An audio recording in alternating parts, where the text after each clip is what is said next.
Thank you, Mr. Chairman. Mr. Cordray, boy, they really hate you, don't they?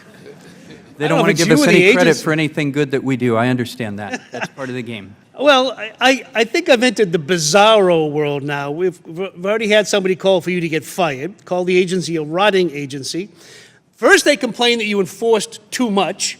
Now I just heard a 10-minute rant that you didn't enforce enough.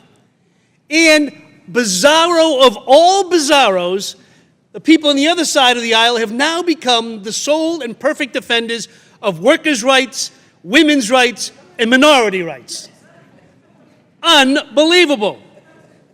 We better stay here a little longer because eventually they're going to be in favor of the health care law and all the other good things of America. You know, Ms. Cordray, we've had many interactions, and sometimes I've disagreed with you, sometimes I disagree with the agency, and I'd love to sit here and talk about those things. But let's be honest. You and your agency are here 62 times, not to have the typical oversight that is our responsibility, but to beat the hell out of you and to try to make sure we get rid of this agency. That's why we're here. That being the case, a thoughtful presentation here is really not called for.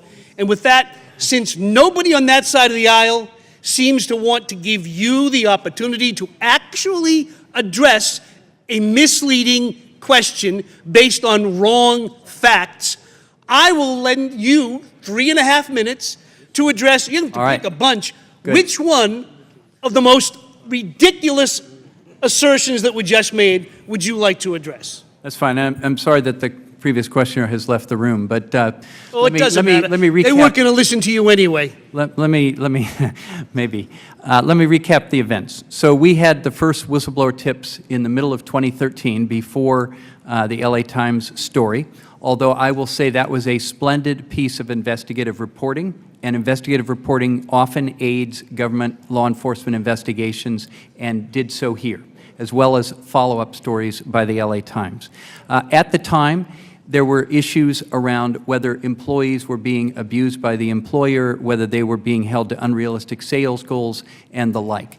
Over time, this problem migrated into something bigger, and our look at it migrated into something bigger as the problem itself evolved. We were engaged in supervisory activity through 2014 and in 2015, and at that point, as the Congresswoman noted, the matter had become serious enough and clear enough that it migrated and was graduated into an enforcement action. That's a very serious matter, and it involved taking depositions. We didn't need to take hundreds of depositions here. We took 3 key depositions that had not been able to be taken in the case because of restrictions, evidentiary restrictions on what the LA City Attorney's Office could do. They shared with us information from other interviews they'd had. We didn't need to duplicate that work.